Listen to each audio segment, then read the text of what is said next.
السلام عليكم ورحمة الله وبركاته. حياكم الله مشاهدي قناة كركوك الفضائية، وأهلا وسهلا بكم إلى حلقة جديدة من برنامج بصراحة معي أنا عمار الصالحي.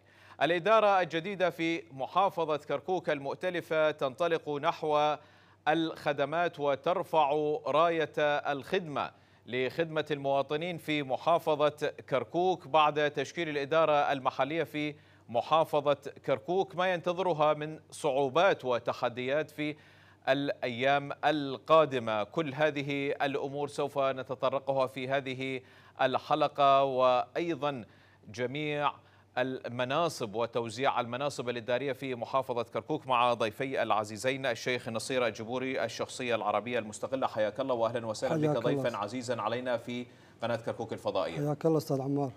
وأيضا السيد إبراهيم البزوني مراقب للشأن السياسي. حياك الله سيد إبراهيم وأهلا وسهلا بك ضيفا عزيزا علينا. خليني أبدي وياك شيخ نصير حول تشكيلة الحكومة المؤتلفة في محافظة كركوك. شلون نشوف هذه الحكومة المحلية في محافظة كركوك بعد سنوات طويلة كركوك لم تشهد انتخابات محلية؟ نعم، بسم الله الرحمن الرحيم والصلاة والسلام على رسول الله وعلى آله وصحبه ومن والاه.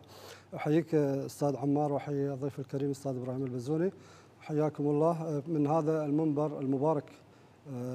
طبعا كركوك عانت ما عانت في جميع الظروف اللي حدثت، ومن أحداث داعش ومن أحداث أمور كثيرة، ولكن بفضل الله تعالى ونعمته بدأت كركوك خدمات، وبدأ الإعمار، وبدأ التعايش السلمي في المحافظة، وبدأ حياة كريمة للمواطن في مرحلة معينة. والآن طبعا انتقلنا مرحلة انتقالية، وهي مرحلة الانتخابات التي حدثت في هذه السنة، انتخابات مجلس المحافظة. طبعا انتخابات مجلس المحافظة الآن هي المحافظة تدار من قبل السيد ريبوار، ومن قبل قسم من الشخصيات العربية، أعضاء العربية، لأن تدري تشكيل الحكومة كركوك بصراحة صار تشكيل عاجل،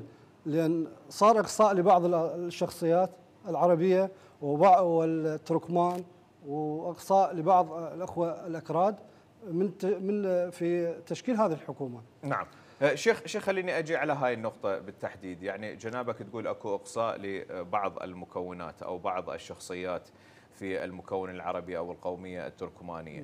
طيب ليش ما نقول هم ما التحقوا بركب الإدارة المحلية في محافظة كركوك؟ حسب يعني علمنا كجمهور، نعم، ويعني شخص سيد رئيس الوزراء محمد الشاع السوداني بأن تشكل حكومة كركوك من كل الأطياف وكل القوميات وكل الأحزاب الموجودة، نعم، بالتراضي وحسب القواسم الانتخابية. ولكن اللي حدث ما صار هيك. الجلسة كانت دائما الجلسة تكون لها قوانين وجداول، من ضمنها مثلا الجلسة تعقد في المحافظة أو يفتحها رئيس السن، أو يجتمعون كلهم دعوة تصير عامة لكل الأعضاء اللي الأعضاء اللي يمثلون الشعب، اللي يمثلون جمهورهم. نعم. يعني التركمان يقولون احنا ما جتنا دعوة، الشخصيات العربية يقولون احنا ما جتنا دعوة حتى نحضر، البقية من أخوتنا الأكراد يقولون احنا ما وصلتنا دعوة حتى نحضر. فيعني شلون واحد يحضر جلسة وهو ما مدعو إليها؟ نعم. خليني اخذ راي السيد ابراهيم البزوني مراقب للشأن السياسي. سيد ابراهيم، هذا اللغط لازم يعني ينتهي ونبدي صفحه جديده، ننطلق الى الامام وما نبقى نترك اثار خلفنا فيما يخص بعض عدم الملتحقين من الكتل او القوميات الاخرى في مجلس المحافظه. شلون نشوف؟ هل فعلا اكو اقصاء وتهميش في الإدارة الجديدة في محافظة كركوك؟ أولا بسم الله الرحمن الرحيم. شكرا للقائك أستاذ عمار، شكرا لإذاعتكم الكريمة، لأن خلتنا أنه نقعد هيج قاعدة على مود نناقش هذا الموضوع ونوضح للجمهور اللقط اللي صاير، أنه والله المكونات مو كلها اشتركت بهاي العملية السياسية، ماكو هيج حكي. بالنسبه للحكومه الحاليه اللي تتشكل حكومه ايجابيه بالنسبه لي بنظري اني. اذا هذه الحكومه اوفت بكل البنود اللي متفقين عليها هذا التحالف، سوف تكون حكومه لم تاتي حكومه مثلها في كركوك نهائيا. نعم تمام. بغض النظر انه انا مثلا اذا عندي تحفظ على شخصيات معينه او شخصيات اخرى انه ما اشتركت بهاي الحكومه، لكن هاي حكومه شامله لكل اهالي كركوك عربا وكردا وتركمانا. تمام. اذا هاي حكومه اللي معارضين على مود مصلحه الجمهور، لو قومياتهم، لو هم معارضين لمكاسب سياسيه خاصه بهم. احنا هاي النقطه لازم يفهمها الجمهور ولازم تكون واضحه لدى الجميع. هذه الحكومه وهذا التحالف انا اعتبره تحالف وطني سوف يقلل من يعني خلينا نقول الاحتقان القومي داخل كركوك، سوف يكون انطباعه ايجابي لكركوك. اول مره في تاريخ كركوك تسلم سلطه او تكون حكومه منتخبه من دون تدخل السلاح، تكون حكومه توافقيه من دون ان يكون طرف اعلى من طرف. هاي لاول مره تحدث في كركوك، وانت تابع من 2003 ولحد هاي اللحظه احنا ما عندنا حكومه تداولت سلميه داخل كركوك. دائما يا اما هذا الطرف يجي ياخذها بقوه السلاح يا اما يجي الطرف الثاني ياخذها بقوه السلاح، لكن هذه الحكومه حكومه توافقيه، حكومه ممكن انه تكون خلينا نقول تلبي لطموح الشباب اللي مقبل، لان احنا نعتبر انه الاجيال السابقه ذهبت خلاص انتهت، فاحنا عندنا اجيال قادمه، فهذه الاجيال تريد تتعايش سلميا. يا اخي هسه احنا كنا عايشين في مدينه الكردي والتركماني والعربي، كافي احتقان، كافي اروح على مدير دائره اني والله انت عربي اني ما امشي لك، والله انت كردي اني ما امشي لك، والله انت تركماني اني ما امشي لك. لا، تشكيل هذه الحكومه دا نراه ودا نشوفه حاليا اذا ما اختلفت بنود هذا الاتفاق سوف يكون تحالف قوي وراح يمتد الى مو فقط هاي الاربع سنوات بل الى سنوات قادمه. نعم شيخ، متفائل جنابك بالتشكيله الجديده في محافظه كركوك، واكو هناك لغط على بعض الشخصيات او تشعر بان اكو هناك شخصيات يجب ان تلتحق بالحكومه القادمه؟ استاذ انا بس نعم كلام على الاستاذ ابراهيم، يقول انا كافي اروح الى مدير دائره، طبعا كلامه منطقي صحيح انا وياه. انا من اريد اروح على دائره، اطب دائره حالي حال مواطن، ما اسال منو البيها، ما اسال منو المدير. نعم اطب انا اكمل شغلتي واطلع. بس هل هو هذا الكلام صحيح؟ لا. شلون؟ قل لي شلون؟ نعم انا اقول لك شلون، لان البنود اللي هو يحكي عليها اخذت عن مكاسب، اخذت عن مكاسب من يجون هم السياسيين، مو انا احكي، السياسيين من يحكون يقول لك انا صارت عندي مكاسب فلان دائره وفلان دائره وفلان دائره.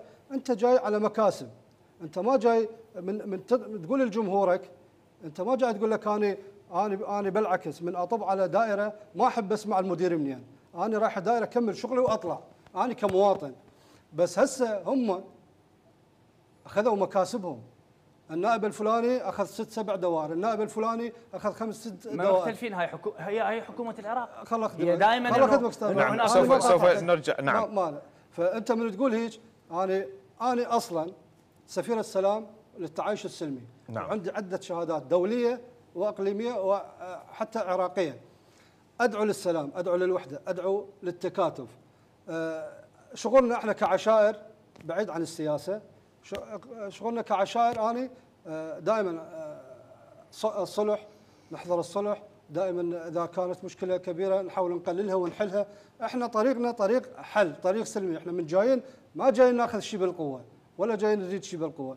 ولكن اني طبعا الحكومه كركوك محترمه، وانا جل احترامي للسيد الابوار وجل احترامي للقاده لانهم اوفوا بوعود جمهورهم. الدستور كفل لي حق المشاركه في الانتخابات. نعم. وكفل لي ان اكون انا وعدد، ايش قد عندي عدد اني؟ تعطيني استحقاق على عددي مو؟ نعم. احنا جمهورنا العربي صراحه صار عنده رد فعل، رد فعل شنو؟ عدم يعني ما وفوا ويانا النواب مالتنا، ما وفوا. طيب شلون هذه النقطة شيخ نصير، هناك صار انشقاق بالصف العربي لا يتحمله بقية المكونات، يعني المشكلة عربية من الداخل. نعم صحيح. فبالتالي هي مثل ما ذكرت هي مسألة لعبة أرقام. نعم. من يحقق النصف زائد واحد تشكل الإدارة، تشكل الإدارة. نعم. وتمضي السفينة. أكيد. فيعني العتب يكون هنا ليست على الإدارة ولكن على المكون نفسه الذي انشطر. نعم هو هذا اللي نعم. احنا بصدد هذا الكلام. يعني انت حسب الامور السياسيه اللي هم اتفقوا عليها. يعني شوف، هذا اللي حدث هو قبل 8 اشهر من صار البرنامج الانتخابي وانتهت النتائج. صارت الجلسه في اتفاقات سياسيه، رئيس المجلس عربي، المحافظ من الاخوه الاكراد، ماكو مشكله. ليش انتم ما سويتوها من ذاك اليوم؟ ليش خليتوا الناس 8 اشهر تامل؟ انت مدافع تقول لجمهورك هذه انا لي وما انطيها، وبعدين انت خلف الكواليس تروح تجتمع وتقعد. انت زين ليش ما رحتوا كمجموعه عربيه موحده؟ قبل يوم نزل بيان للمجموعه العربيه اللي هو نصه يقول القوى العربيه موحده وتمضي على منهج طريق واحد، كلكم ادخلوا او كلكم اخرجوا. اللي صار دائما الامور ما تقاس هكذا. الجمهور، انا عندي جمهور غير انا وصلتك، انت من وصلك غير الجمهور. نعم فعلا. غير انا وصلتك، انت من تطلع عن راي جمهورك ومن راي ناسك، انت باكر شو تحصل؟ الانتخابات والدوله باكر تقضي، تجي انتخابات اخرى، انت باكر شو تقول للشعب؟ نعم. لا خلينا ناخذ نقطه سيد نصير. هل ننتقل للسيد ابراهيم البزوني، هل ان المكون العربي لم ياخذ استحقاقه في هذه الحكومه او لا توجد ضمانات؟ يعني الشيخ يؤكد ان الانشطار العربي اضعف المكاسب العربيه، لو كان موحد بقائمه موحد سيكون له ثقل اكثر ومناصب اكثر. هل اليوم الاستحقاقات العربيه في تشكيله السيد ريبوار طه هي اقل من المستحق للقوميه العربيه سيد ابراهيم من مناصب وتوزيع مدراء دوائر؟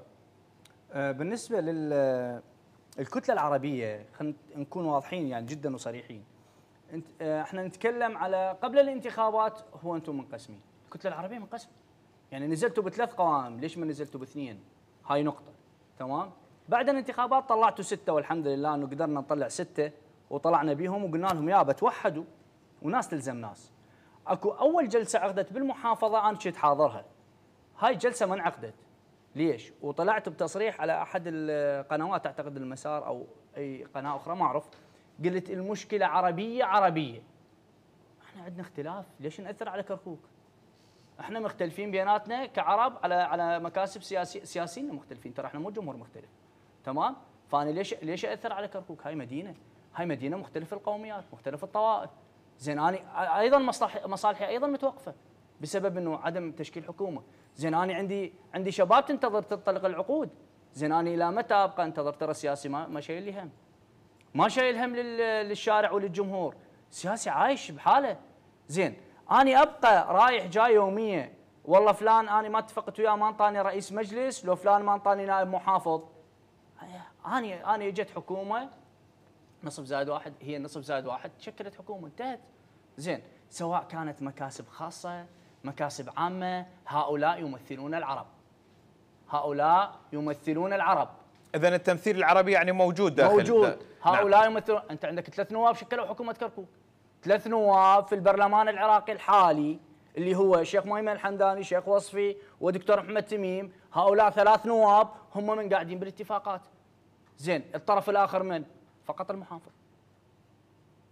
للامانه يعني احنا تمام. نعم المحافظ السابق تقصد. نعم سيد راكان سعيد جزيته خيرا، اشتغلت بارك الله بيك، خلص هاي عمليه ديمقراطيه، خلص اليوم لك باكر عليك. فانت هسه تريد تكون اني من هذا المنبر يعني كرساله للي معترضين النواب البقي الاعضاء المجلس، التحق بالركب. عندك جمهور، اشتغل لجمهورك. اكو انتخابات قادمه، انتخابات برلمان. تمام؟ فسيد راكان انت المحافظ مثلا راحت ما اجتك محافظ، ممكن تصير وزير، انتخابات برلمانيه قادمه، فروح التحق باعضاء المجلس المحافظه واشتغل لجمهورك، ولا توقفون، لا تبقون يوميا داعين لتظاهرات وغيرها وغيرها، لا خلاص عمليه ديمقراطيه، الاتفاق صار، نصف زائد واحد انتهت، شكلت حكومه. خليني احكي ويا شيخ نصير. شيخ نصير، اكيد جنابكم شفتوا المناصب اللي تقسمت في الاداره الجديده بقياده السيد ريبوار كمناصب للمكون العربي، من ناحيه قياده الشرطه، من ناحيه التربيه، من ناحيه بقيه الدوائر. شلون شفتوا المستحقات او التمثيل العربي او ثقل المكون العربي في التمثيل من حصص لهم؟ هل هي ملائمة، أقل من الطموح؟ طبعا أنا بالنسبة لي عندي رأي بهذا الأمر. نعم. مكاسب العرب أنا ما أعتبرها أصلا مكاسب. نعم. لأن العرب كسب قيم مقام قضاء عربي مثل الدبس أو قيم مقام مثل الحويجة. هاي مو مكاسب. قائد شرطة كركوك، هاي هم اصلا عرب وناس، بس تعتبرها مكسب اذا صارت عوائل او اشخاص هم يعتبرون مكاسب كعرب. العرب ما تاثروا بهذا الشيء. هو قيم مقام اذا كان جبراوي واذا كان صقراوي واذا كان عبيدي واذا كان حمداني، هو عربي يخدم ربعه ويخدم عماته داخل كركوك المناصب. داخل كركوك. نعم. طبعا احنا داخل كركوك هذا شيء ثاني. داخل كركوك الحمد لله عندنا امن وامان، عندنا كل انا ما احسب مكسب للعرب، انا احسب قائد شرطه مكسب لكل اهل كركوك. نعم. قائد شرطه مكسب لكل القوميات. عندنا عمليات، عندنا قائد شرطه، عندنا امن وطني، عندنا استخبارات. نعم. عندنا مكافحه ارهاب، عندنا مكافحه اجرام. هذه القوات الامنيه كلها تعمل ليلا ونهارا على حفظ الامان للمواطن. هو ما يقول انت عربي حتى ادير بالي عليك، لو كردي حتى ادير بالي عليك، لا، هاي الناس جايه تخدم، هاي الناس جايه تقدم خدمه لاهلها، اذا تسمح لي حتى توصل الفكره. نعم. بعدين ارتباط هذه القوات كلها هاي الناس ارتباطها ببغداد، قوه بالحكومه المركزيه. انا دائما اذكرها، أنا أبد ما أحب تسمية كردي وعربي. راح أعطيك مثال، يعني مثلا هسه أنا على ناحية يايتشي. نعم. ناحية يايتشي ضابط مدير الشرطة هو رجال كردي. قبل 4-5 سنوات كان عميد نجاة، وراح وهسه عقيد رزقار، العفو كارزان. هذول الناس ما سمعنا يوم منهم شيء مو زين، ما سمعنا منهم يوم طلع كلام عاقبوا احد لقوميته. ما هذا الرجال جاي يقدم خدمه، ما جاي يشوف هذا منه عربي لو كردي دق الباب عليه. انا دائما من افوت امر اسلم عليهم واقعد يومهم، وما شفت يوم من الايام شافوا احد على احد. شيخ كقوه نعم. امنيه انا ما اعتبرها مكسب عربي، انا احسبها مكسب عراقي. ليش التخوف لعد؟ ليش التخوف؟ هناك لاحظنا اكو هناك بعض التخوفات، بعض الاصوات اللي صعدت بان المحافظ ممكن يكون كردي راح ينعكس على الامن في محافظه. ليش طلعت هاي الاصوات؟ ما هي كل قياده العمليات والاستخبارات والامن الوطني وقياده الشرطه كلها بيد المكون العربي، ومثل ما ذكرت هي تابعه للحكومه في بغداد. اذا ليش التخوف؟ انا اقول لك رساله، تخوف ماكو، تخوف امني نعم ماكو، مستحيل يصير. وانا عد كلامي هذا الكلام وصلوا. تخوف امني للمواطن مستحيل يكون. لا ليش معترضين؟ في ظل هذه في هذا الوقت نعم حكومه مركزيه عن كثب تتابع الامور. مثل ما قلت لك الجريمه قاعد اول يوم ثاني يوم تنكشف. الحمد لله ماكو جريمه غامضه، مشاجره او شيء او سرقه او هذه شغلات بسيطه قاعد تنكشف اليوم او ثاني يوم تنكشف. والامن امن مستتب وامن قوي وامن يعني موجود. فانا هسه عميد كاوه كان قائد شرطه، الرجال ما وقف يوم قال انت عربي وقفوا سيارته فتشوها. واذا صار هسه عميد فتاح ابو سيف، تحياتنا له من هالمنبر، ما راح يوقف سياره القيادات الامنيه. قيادة الامنيه ما راح يوقف سياره يقول فتشوا هذا لان هذا من فلان. احنا بهذا الموضوع منتهين من عنده. الامن مستتب والامن قوي جدا جدا، وعندنا عده جهات امنيه وكلها متكاتفه، وجاي نشوفهم من يطلعون كلهم مشيه واحده وايد واحده على كل القوميات. المسيء حاشاكم وحاشا السامع وحاشا الجمهور، نعم. المسيء ياخذ جزاؤه. نقطه شيخ، ليش التحفظ؟ ليش التحفظ؟ وين المشكله؟ المشكله نعم، ليش التحفظ؟ إذا كل اللي ذكرته هي أمور إيجابية وأمور طبيعية، ليش ما الكل تلتحق وتمشي السفينة بكامل العدد؟ وين المشكلة؟ المشكلة أنا وياك أستاذ إبراهيم. نعم. عندنا نريد نتفق على هذا، يصير أنا وأستاذ إبراهيم نروح نقعد هناك وما نشركك ويانا. ما ندعيك، تعال أستاذ إبراهيم أنا وياك، خلينا أكو أمور ما ترهم التقبل، يقولوا ما تقبل بمنخل، ما ترهم التقبل. يعني أنت سوي كتاب إلى كتاب رسمي، نعم، إلى جميع الأعضاء المنتخبين ممثلين الشعب بالأسماء، ودعوة تعقد الجلسة بفلان ساعة وفلان تاريخ، وهذا الدعوة حتى من واحد يقول أنا ما مدعو، حتى يقول لك لا أنت مدعو ما حضرت، أنت ليش ما تدعوني؟ ليش ما تجيني؟ نعم. أنا كحق نعم. خلينا ننتقل سيد إبراهيم. سيد إبراهيم، التحفظ الموجود لدى البعض مو للمكونات أو الاستحقاق أو حتى للمناصب، ولكن للطريقة، بأنه الطريقة كانت غير صحيحة. طيب ما الطرف الآخر دعاك وما أجيت، شنو يسوي مثلا؟ وإحنا خاصة أكو فد نقطة أيضا شيخ، في آخر الساعات تم تشكيل مجلس أو الإدارة الجديدة في محافظة كركوك. يعني لو عابر يوم السبت احنا كنا ما نعرف، كنا نروح المحكمة الاتحادية، واحتمال المحكمة الاتحادية تلغي الانتخابات، احتمال يجي محافظ من خارج كركوك، يعني نذهب إلى المجهول.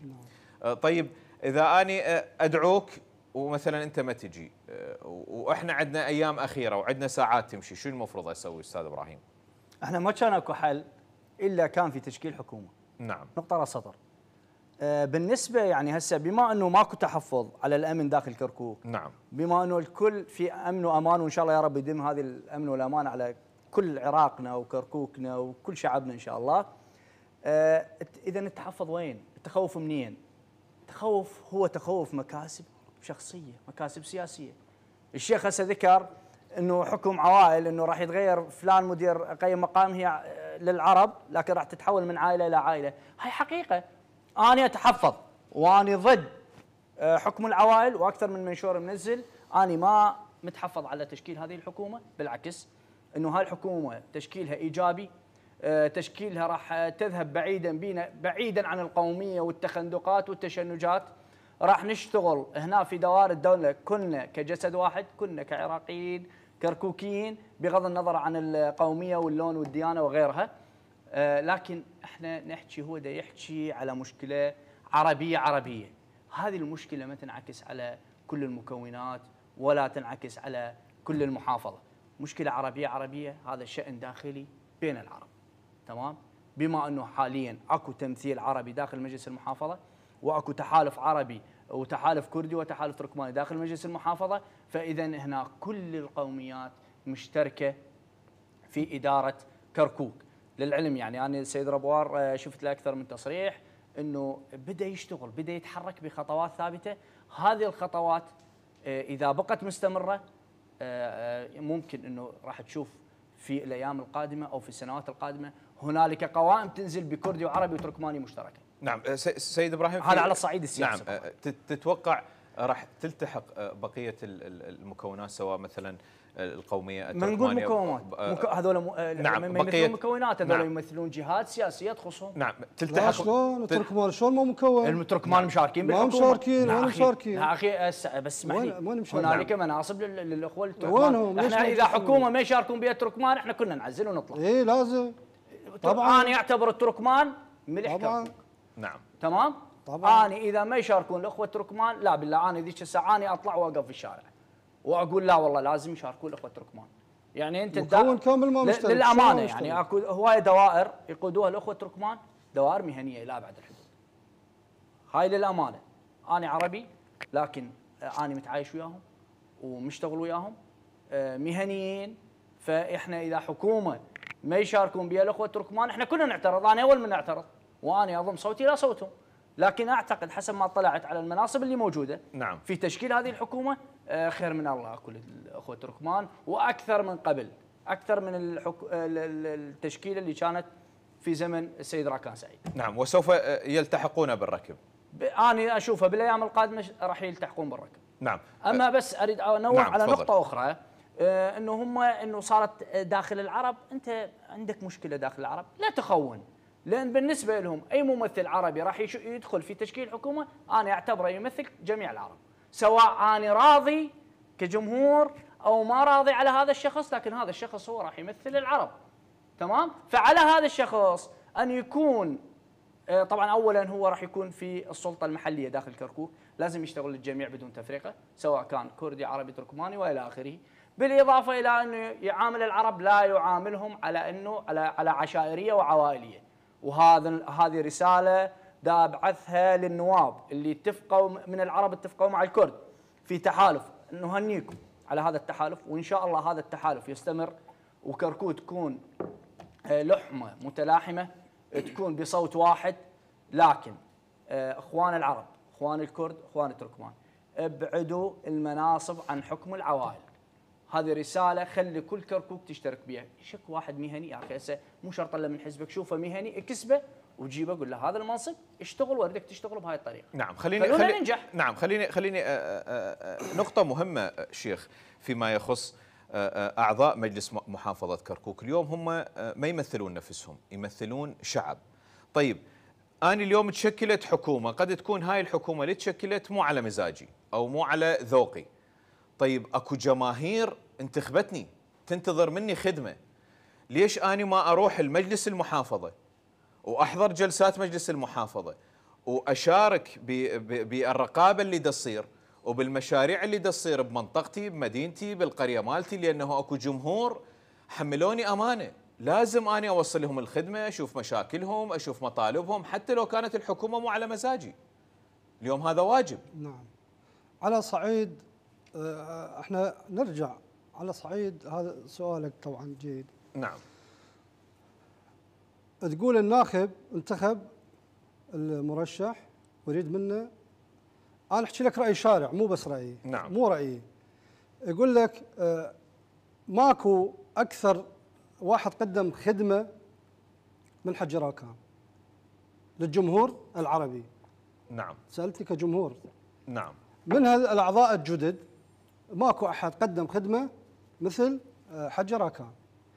كل القوميات، وهذا الامر موجود وواضح للاعيان، اذا بكل المناطق وبكل القوميات وبكل العشائر قدم خدمه. زين الجمهور من يشوف المرشح ماله واعلى اصوات اخذ واكثر محبه بين الجمهور والناس وكل كركوك. نعم. لا مو احنا اكو نقطه. اعلى الاصوات يعني كانت للسيد لا للسيد نشأت يعني مثلا للعرب. كشخصيه للعرب. لا ده يحكي هو داخل عربي عربي، اما داخل عربي اكو نقطه يعني مثلا اليوم السيد راكان الجبوري ما قدر يحصل نصف زائد واحد. السيد راكان الجبوري مثلا كان 7 سنين اخذ فرصته وهو كان بالوكاله. ماكو سيد راكان، احنا نقعد بالبيت؟ لا ما تقعد بالبيت. نعم. اجاوبك، ما خلتني قطعت كلامي.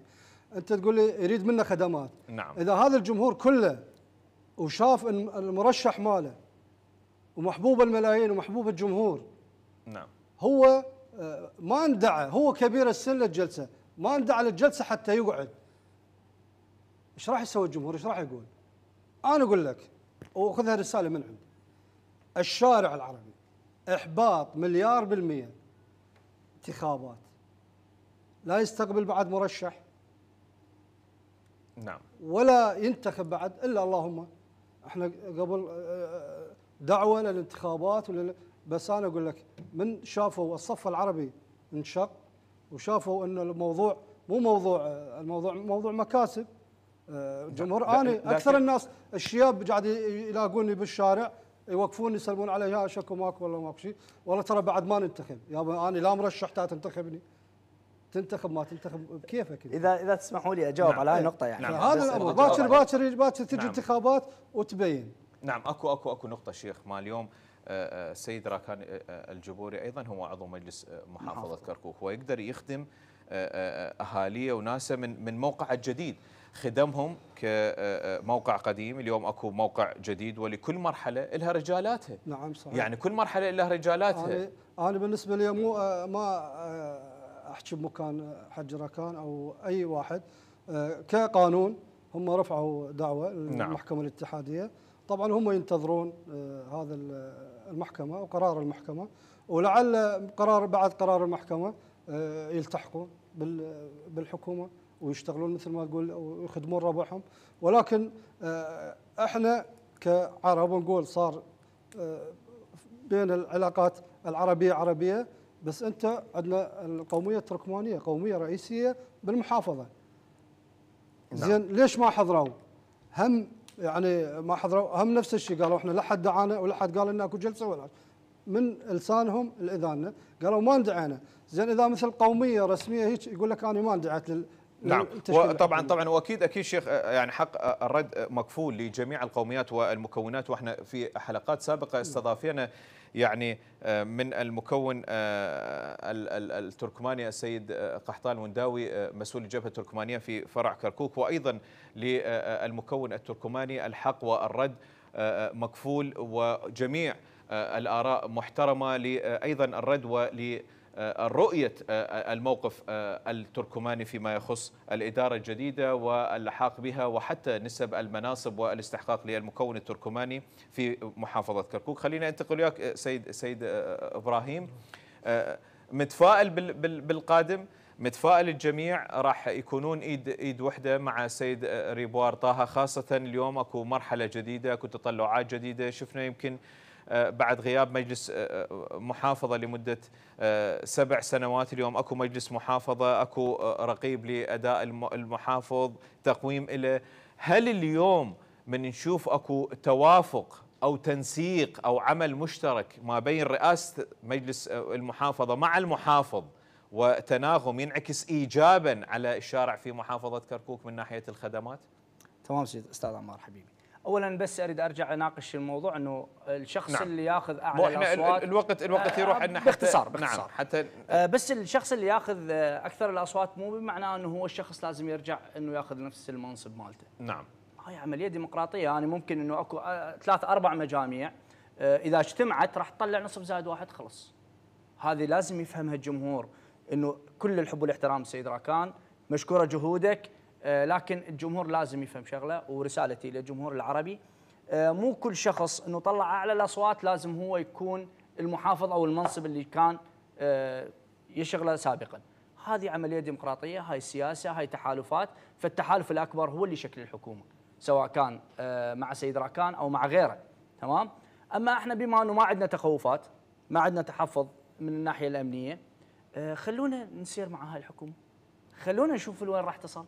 انا اذا اشوف انه هاي الحكومه اولا حكومه شبابيه، طبعا ارجع الى سؤالك. نعم. حكومه شبابيه، السيد ريبوار هو شاب من اهالي كركوك، راح يقود حسب الاتفاق سنه و4 اشهر او سنه و6 اشهر حسب اتفاقهم، بعدها يكون للمكون التركماني، بعدها المكون العربي. هذه بنود اتفاق، وهذا الشيء جميل طبعا بهذا الاتفاق، انه حكومه كركوك تكون مشتركه لمده 4 سنوات، تتقاسمها 3 قوميات، وكل من ادارته راح تكون هنا منافسه بين الكرد والعرب والتركمان على العمل الايجابي، وليس على الاحتقان وتأجيج الشارع مثل سابقا. تمام؟ راح كلنا نشتغل سوا، راح كلنا ندعم، واعتقد السيد ريبوار البارحه اكثر من مؤتمر طلع، اكثر من تصريح، العمل مالته دا يوحي انه دا يخدم الجميع. فاذا الحكومه ماشيه باتجاه صحيح لحد هاي اللحظه. نتمنى انه تبقى على نفس هذا النسق. نتمنى من عندهم انصاف الخريجين في اطلاق العقود، ويعني وايجاد آلية مناسبه لتوزيع هذه العقود بنسبه عادله ولمستحقيها. ما نريد تصير من جوا العباءات كما صارت سابق، وانت تعرف استاذ عمار. ايضا اكو هنالك درجات وظيفيه جاي الكركوك، اكو خير جاي لكركوك. نعم. خلونا نستثمر تنعكس لكركوك. طبعا اكو هناك اختلاف كبير بين المحافظ عندما يكون بالاصاله عن الوكاله من طبعاً. ناحيه الميزانيه، من ناحيه اطلاق العقود. بالتالي يعني السيد راكان الجبوري طيل الفتره الماضيه كان بالوكاله، فهناك كثير من الامور المتوقفه ممكن بعد الانتخابات، وبوصول السيد ريبوار طه كمحافظ بالاصاله تختلف الميزانيه، تختلف العقود، سوف يتم اطلاقها وبالتالي تنعكس ايجاب على شارع في محافظه كركوك. خليني اخذ هنا قبل ما تاخذ. نعم. هنالك انا اريد اوضح شغله، هنالك بعض الدوائر كانت ما تمشي بالتوقيع مال السيد راكان، وكثير من الخدمات معطله. وطبعا هسه اللي يسمعني من مدراء الدوائر راح يعرف نفسه، احنا ما نريد نذكر اسماء. نعم. فكانت معطله الكثير من الخدمات. انا من شفت السيد ريبوار قاعد ويا شركات التنظيف داخل كركوك ويقول لهم اللي اليوم اذا ما تنظفت المدينه باكر ما اريد احد منكم. ثاني يوم حتى بالليل يشتغلون، مدينه اصبحت نظيفه. قبل السيد راكان سعيد يصدر بيانات، يصدر قرارات، ما كان اكو تعاون اخي بين دوائر الدوله. حاليا احنا بدنا نطلع الى تعاون مشترك بين الدوائر والمواطن والمحافظه، هذا اللي بدنا نقصده. نعم نعم. سيد شيخ نصير، حتى اخذ اخر دقيقتين من جنابك. متفائل بالقادم؟ شنو اللي راح يصير بالمستقبل؟ الجميع راح ينتقل الى مجلس المحافظه ويمارس الخدمه، سواء سيد راكان سواء بقيه الاعضاء، حتى يخدمون جمهورهم ناسهم. ما هي الخطوه القادمه؟ وش قد متفائل بالاداره الجديده في محافظه كركوك؟ والله ان شاء الله بالنسبه لي انا كرسالتي الى الشعب الكركوكي نعم. اجمع خدمات. اهم شيء الانسان يقدم خدمه للمواطن بدون تمييز. نعم. المواطن ما يريد شيء، رزقي على الله وثقله على القاع. نعم. اريد تقدم لي خدمه وتقدم لي الامن، وما اريد تحطه بجيبي. اريد تشتغل شغل عام، ودعوه الى اهل كركوك نعم. عامه، التعايش السلمي والمحبه بيناتكم، والسياسيين ما يوصلونا الا الى طريق مسدود. نعم.